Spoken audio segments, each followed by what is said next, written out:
May we purify an ocean of worlds. May we free an ocean of beings. May we see an ocean of Dharma. May we realize an ocean of wisdom. May we purify an ocean of activities. May we fulfill an ocean of aspirations. May we make offerings to an ocean of Buddhas. May we practice without discouragement for an ocean of eons.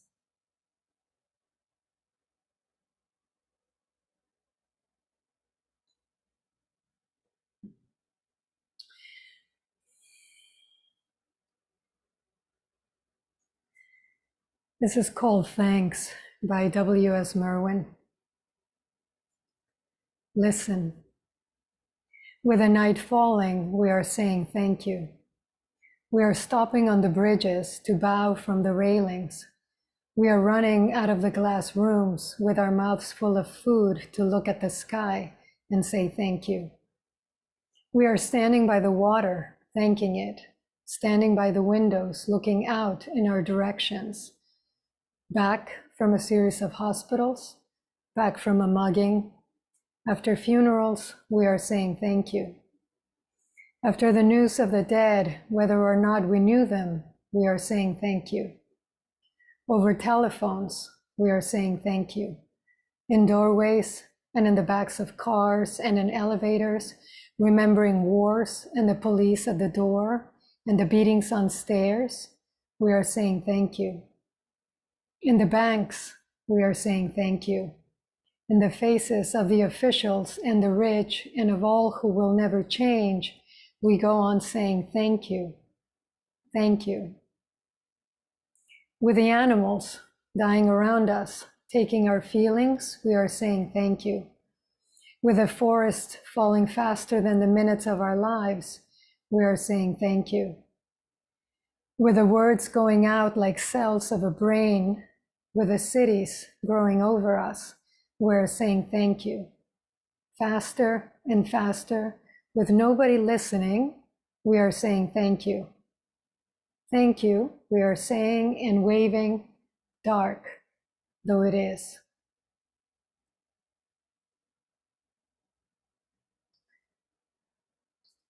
W.S. Merwin died in 2019 after winning pretty much every prize that a poet could win in the United States.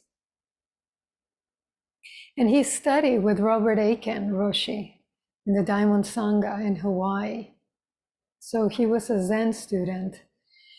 And like Jane Hirschfield, who's also a Zen student, he didn't talk about it much. He didn't really like to. But it's really in his every word, I think, that particular view of the world, that level of attention. Mary Oliver, whom Buddhists love to quote, was not actually formally a Buddhist, but she said very simply and very directly in one of her poems, pay attention, be astonished, tell about it. And she called this instructions for living a life.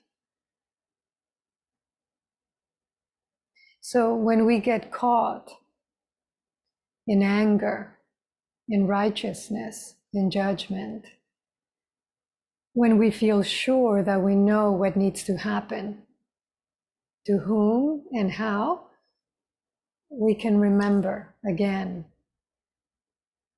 to pay attention and be astonished, be struck, be humbled by how much we don't understand after all this time.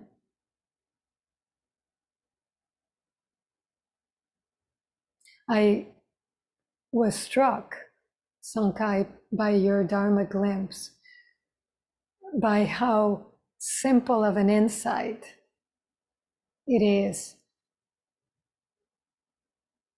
You know, when you said, I'm sick and I have done nothing about it, because I know from what you've told me how bad you have been feeling for quite some time.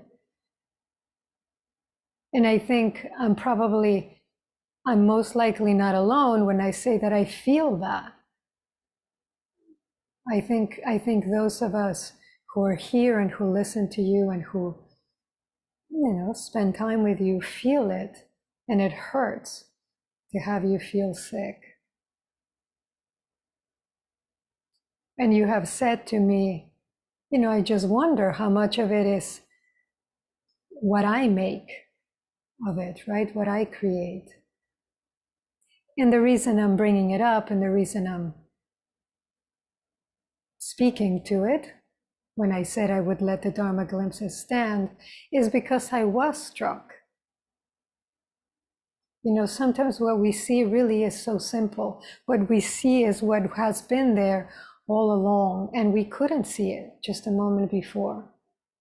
It really is like that. A moment before we couldn't see it.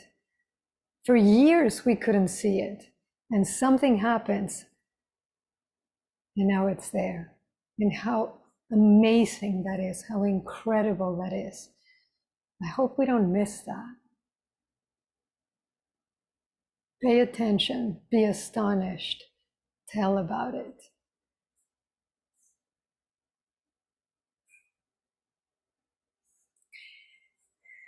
And I think I don't need to tell you, right, that what is happening right now in the world is not new.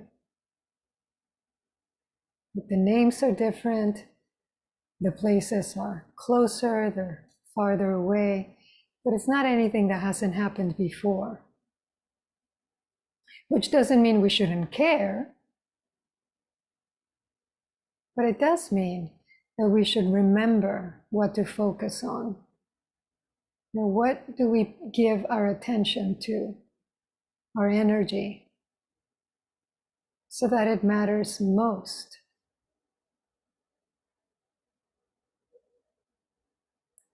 I would say it's not in the news that blames and divides.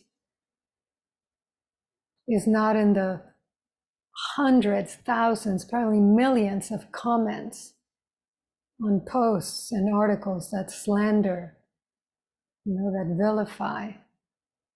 It's not in gossip, it's not in hearsay, in exaggeration, certainly not in misinformation, in rage, in distraction. And it's not in pretending nothing's happening, but it's not in obsessing about it. A friend said to me recently, who's a Dharma teacher, and they said, I can't look away from CNN. And I remember thinking, why? Why do that to yourself? Our minds can process 11 million bytes of information per second. 11 million. Our conscious mind can only sort through 40. 40. So what will we choose to focus on?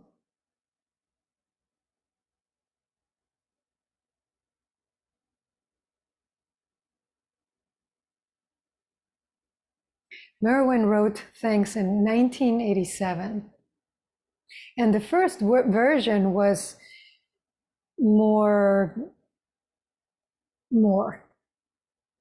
In a country up to its chin in shame, living in the stench that it has chosen, we are saying thank you. In the banks that use us, we are saying thank you. With the crooks in office, with the rich and the fashionable, unchanged, we go on saying thank you, thank you.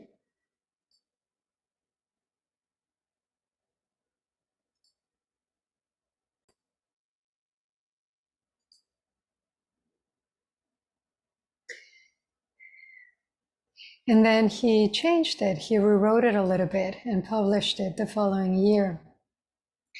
And one person writing about it thought that the poem was ironic. And somebody else thought that Merwin was mocking gratitude, empty gratitude, right? The show of being grateful without a substance. And I don't think so. I don't think so. I took him at face value. I took him at his word. I think he's saying, because of that, despite of this, we say thank you. Remembering wars and after funerals, with nobody listening, we're saying thank you. We're saying thank you, dark though it is, because dark is not all there is. And that should be said loud and clear. It should be said simply and often. Dark is not all there is, not by a long shot. I have a question. Yes, go ahead, Sunkai. I'm sorry to interrupt. Do you want to be recording this? I am. You are. Okay. Yes, thank you. I paused it and started it again.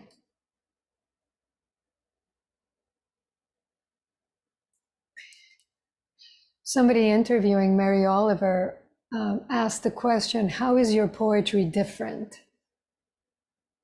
And she thought for a while, and she very seldom gave interviews because she said she wanted her poetry to speak for itself.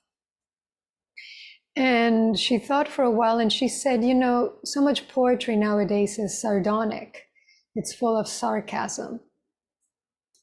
And she said, mine is not like that.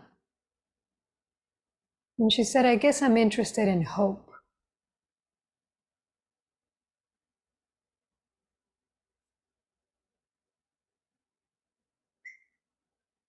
So we say thank you for what we have and for what we are. Because what we have is always, always so much more than what we've lost. Remember the question I asked during the threaded talk we did at the Zazenkai? Those of you who were there, I said, how do you find happiness within pain? And a couple of you said to me recently, I'm still thinking about it. Good. How do you find happiness within pain? How do you find peace in the middle of war? Inner and outer. How do you find unity in division? Love where there is so much hate and violence and greed. And I would not ask if it wasn't possible. And I'm not interested in hypotheticals. And I definitely wouldn't waste your time with them. I'm interested in being free from pain, from the pool of darkness. That's what I want, for you, for me, for everyone. And so how do we do it? How do we find happiness in pain? I don't mean pleasure, I don't mean enjoyment, I mean happiness, gratitude in darkness.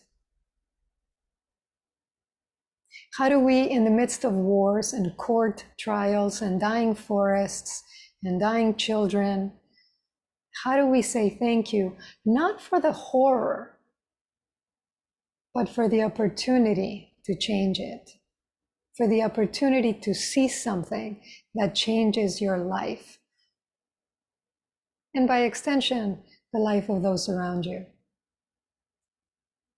Like, how do we say thank you for the opportunity to see who we are and to figure out how to best live? Which is, of course, what we are doing here.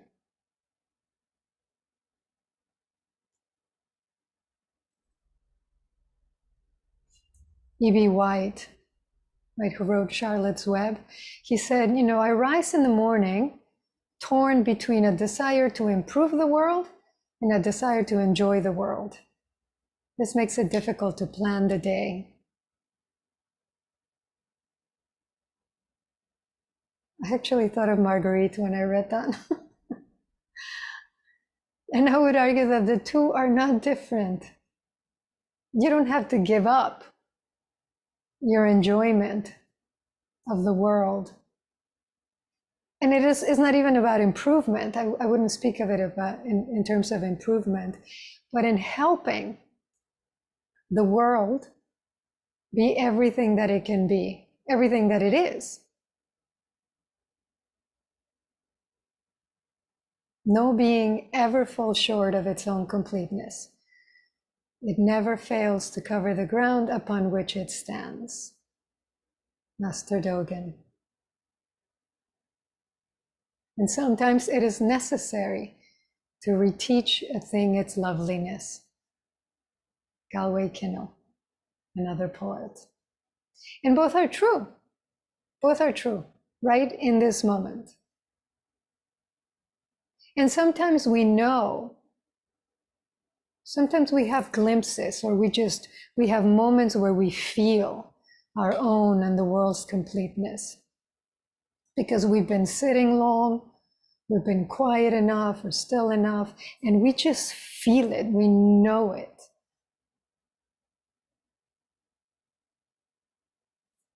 Sometimes we have to remember, sometimes we have to be reminded. Sometimes we have to work to feel it, because it is not the obvious thing.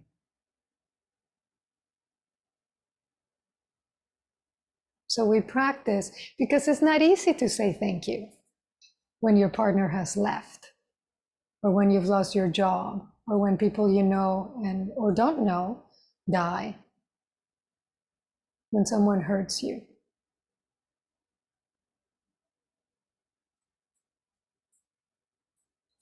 But every day, something changes.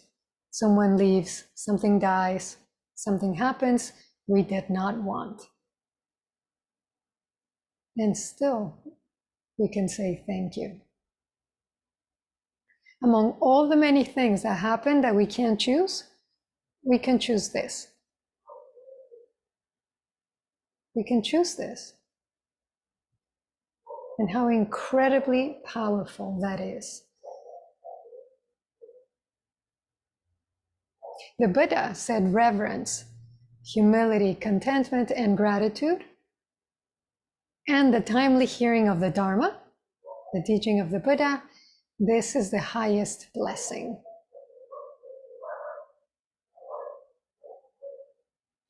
You know, and there's a reason I've been talking about this for some time now, about not harming when harmed, not blaming, not using our much needed energy on what will not change in the long run.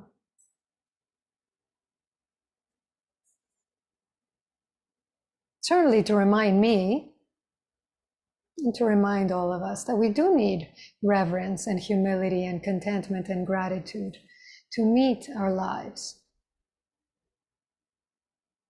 And humor. And humor, you know, I was reading about a man in Serbia who's basically dedicated his life to training revolutionaries. That's what he does for a living. How to topple a dictator. And he's done this in many different countries. And one of the things that they use is humor as a tool to dispel fear. Because, you know, if your country is run by a dictator, and if opposing them will get you killed or disappeared, you're not going to want to act or to speak up. And so in Chile in the 80s, miners were protesting the dictatorship, and they convinced citizens to do something that was not illegal, so they couldn't really be apprehended, but that became highly disruptive. And it's so simple, it's just to drive slowly. And so people got in their cars, and taxi drivers got in their cabs, and bus drivers got in their buses, and everybody just started crawling down the street. And then pedestrians started walking slow motion on the sidewalk. I mean, imagine that. in a big city like Santiago, for example. Oh my God, I would love to see that in Mexico City. And in Poland, people took their televisions and put them on wheelbarrows and wheeled them through the streets in protest of the fake news that the government was dishing out. And this was something they could do. Oh, another thing they did in Chile was just flip the light switches on and off, on and off, on and off, on and off constantly. Because people saw other people doing it and they thought, oh, okay, I can do this. And they stepped in. This wasn't the only thing, but government after government was toppled, in fact.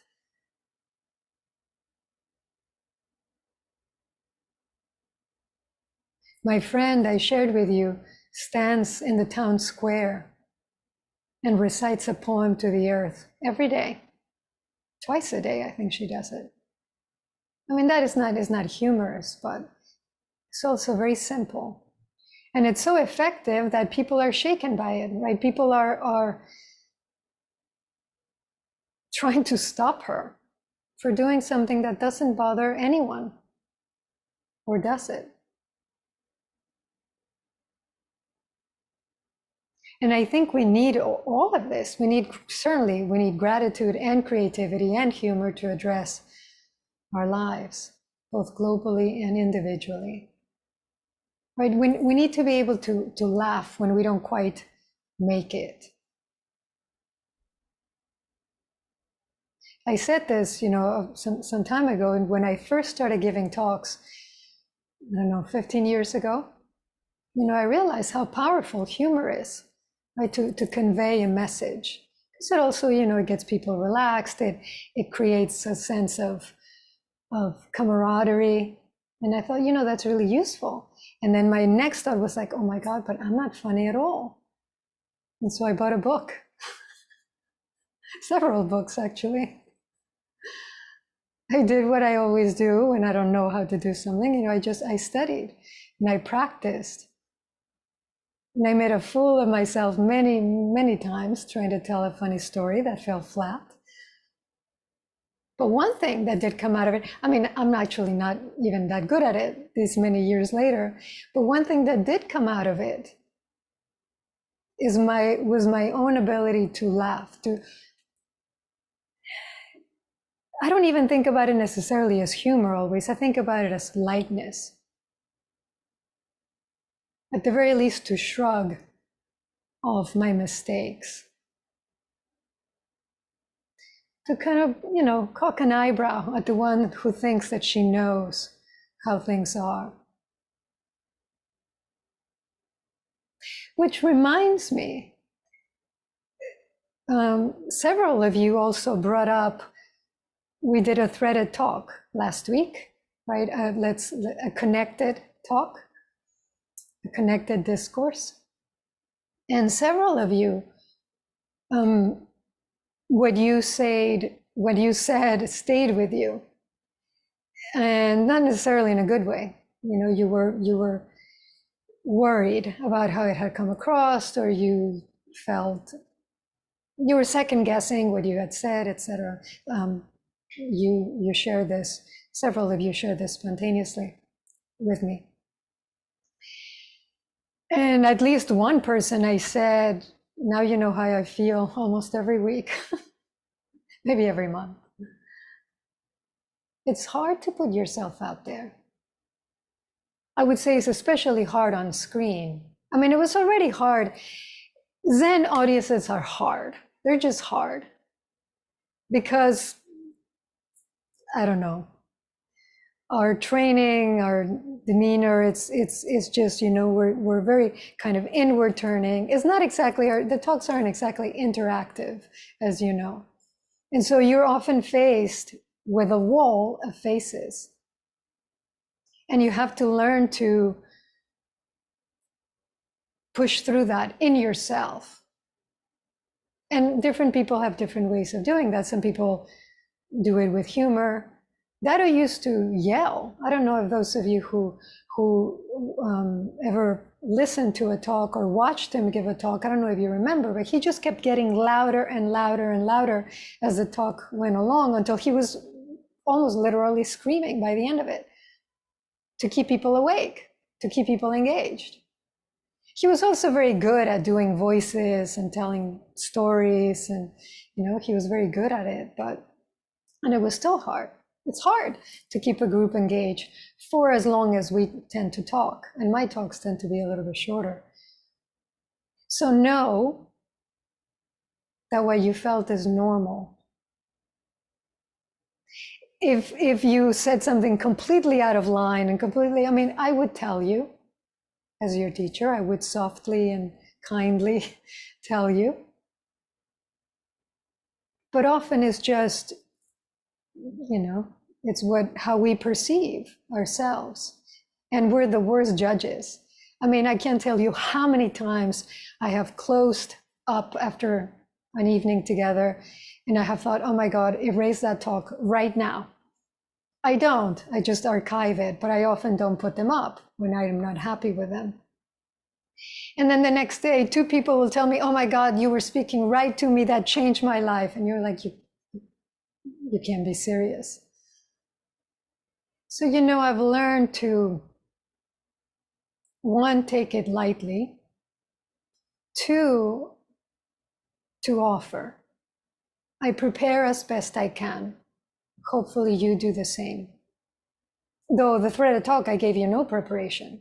So all your preparation is in fact you, it's your life, and it's the Dharma that you have in you, which is enough preparation.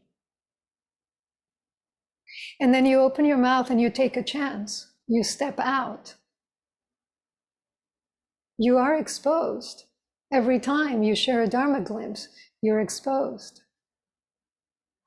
And I hope that you know, and if you don't, I'm telling you, that what you're doing is an act of service.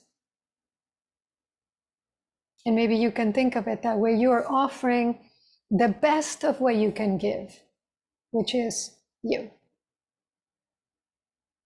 And how it lands, in one sense, is not your business. In the sense that you can't do anything about it. Of course you want to continue to, I certainly continue to work, to prepare, to communicate as well as I can, as clearly as I can, as skillfully as I can. And sometimes it works and sometimes it doesn't.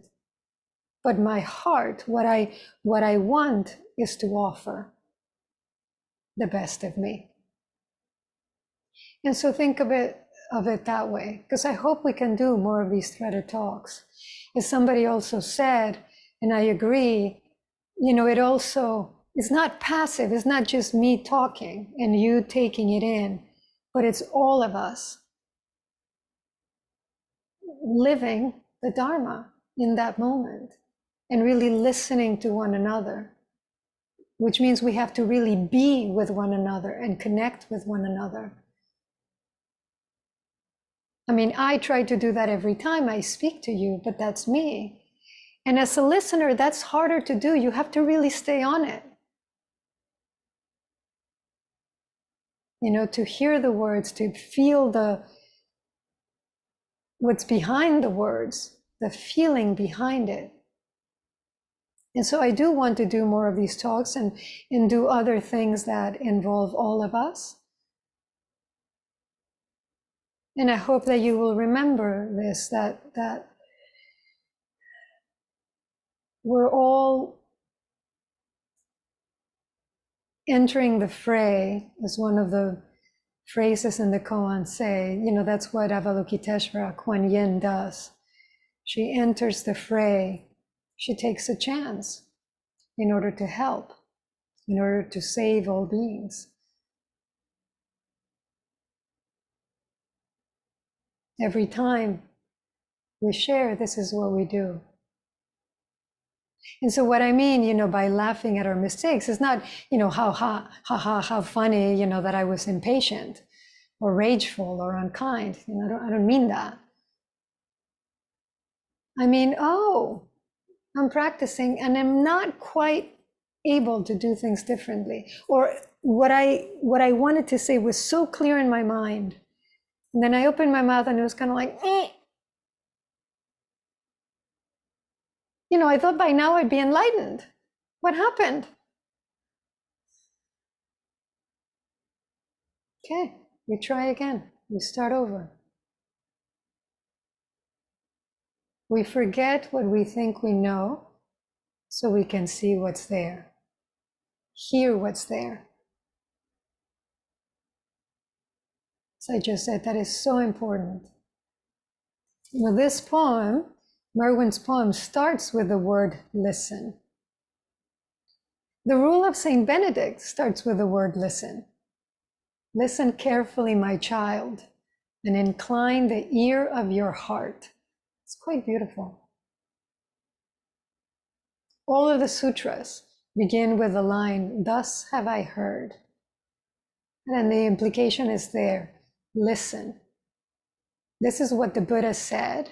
This is what I heard. Now you listen. In one of Ursula Le Guin's books, it's called The Telling, the main character is a kind of seer, a kind of prophet, and they always start speaking with another by saying, I listen. Not I'm listening,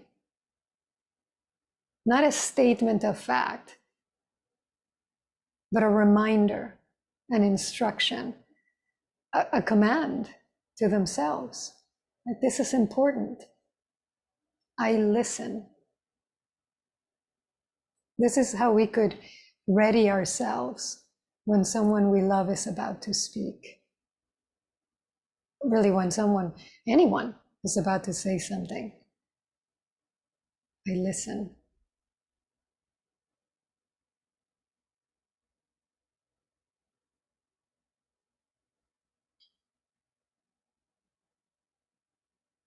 Remember at the monastery, you know, we would start the talks, the Dharma talk, with a gatha of opening the sutra. The Dharma, incomparably profound and infinitely subtle, is rarely encountered. Even in millions of ages, now we see it, hear it, receive and maintain it. May we completely realize the Tathagata's true meaning. Now we see, we hear, we receive and maintain the truth of our lives. In the smallest of acts. I mean, did you know that? You're receiving and maintaining the Dharma every time you brush your teeth, you pull on your clothes, you make your bed. Did you know that you're hearing the 84,000 gathas? It's in one of the koans, but Dogen also refers to it. You know, the voice of the river, and the jackhammer, and the siren, and in silence. Did you know that you're swimming in Dharma? And do you let it change you?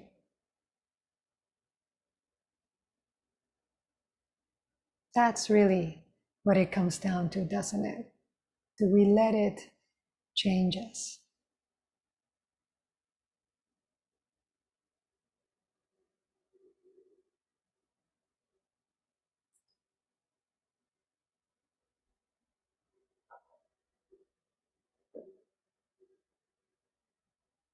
They insulted me, they hit me, they beat me, they robbed me. For those who brood on this, animosity, which in Pali is called vera, is instilled. They insulted me, hit me, beat me, robbed me. For those who don't brood on it, animosity is stilled. Animosity is instilled through animosity, regardless. Animosity is stilled through non-animosity. This is an unending truth. Imagine this being said kind of almost as an incantation in Pali or in Sanskrit, in the repetition, in the Buddha saying this, because this is from the Dhammapada, the Buddha's words. Hatred will not still hatred. We know this. But then what do we do with our anger, with our distress? What do we do so we don't let it out and we don't bottle it up? The Buddha also says we can use our breath to dissolve anger, to dissolve resentment, to dissolve judgment, like water dissolving salt. And so we would ask ourselves, how do I breathe so that my body is more comfortable? This is paraphrasing the Satipatthana Sutta. How do I breathe so I alleviate the discomfort of my mind? Breathing in, I calm the bodily formation. Breathing out, I calm the mental formation. And careful here, because it sounds so simple, it can't possibly affect real conflict, can it? I mean, the breath, global conflict, how does that work? We're using the body to tame an unruly mind, the only place where conflict happens. The only place. It is never out there. And so we breathe slowly, mindfully, in order to move through the discomfort in the body and still the discomfort of the mind. Now, the Satipatthana Sutta, there are 10 sections in just the first foundation of mindfulness, which is the body. 10 sections on the body. 10 slightly different practices for working with the breath or with the whole body. This is what the Buddha did for his entire teaching life. I mean, he had a few other meditation subjects, but this was the main thing. Mindfulness of breathing. If it was good enough for the Buddha, good enough for us.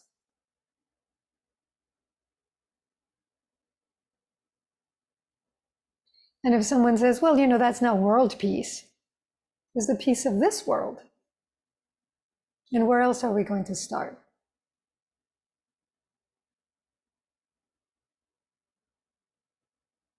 And once we've calmed the body enough, we can ask, is my anger helping? Right? Sometimes we find a situation so horrible, so unbearable, it's so extraordinary that we feel we have an extraordinary right to react. That is actually Tanisaru Bhikkhu. And then we realize, wait a second, this is the nature of samsara. And maybe we can calm down a little bit and then take a small step toward goodness. Just a small step. In another sutra, the Buddha says, if we're angry, if somebody harms us, somebody does something wrong, we can think of ourselves as a person in the desert. We're hot, we're tired, we're like shaking with thirst. And we come across a cow print in the sand. And there's a little bit of water in it, just a tiny little bit of water. But if we scoop it up, it gets muddy. And then it's undrinkable. And so what do? We get down on all fours and we get really close to the ground and we slurp it up. But I mean, that's just so undignified. We wouldn't want somebody to come along and take a picture, post it on social media. But if our life depended on it, we would certainly do it. Well, our life depends on finding the goodness in another when that goodness is hard to find. That is what the Buddha is saying. You know, we have to get low and we have to get close, really close. And then if we can, we have to protect that little bit of goodness, like that water. Like that story of that woman that I've told. You know, she's skipping school, she's doing drugs, she's not, you know, not caring what other people say, she's getting into fights, and everyone's always on her case. Why are you like this? What's wrong? Why are you like this? And one day, an elder takes a single look at her, and she calls her over, and she says, very simply, not what are you doing, but where does it hurt? Killing her with kindness.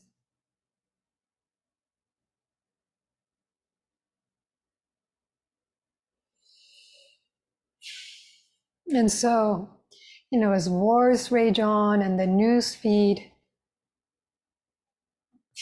on our discontent, you know, we can decide that we're not going to collude with samsara. As the Buddha said, I do not accept your gift. We can decide we won't stoke our anger, but find ways to face it and change it and use it well. We can decide we'll choose humility and reverence and gratitude and contentment. As someone that I work with shared with me the other day this wonderful phrase, enough is a feast. Can we live that? Can we live enough is a feast? Because if we can, we'll contribute to a vastly different world. And we really need it.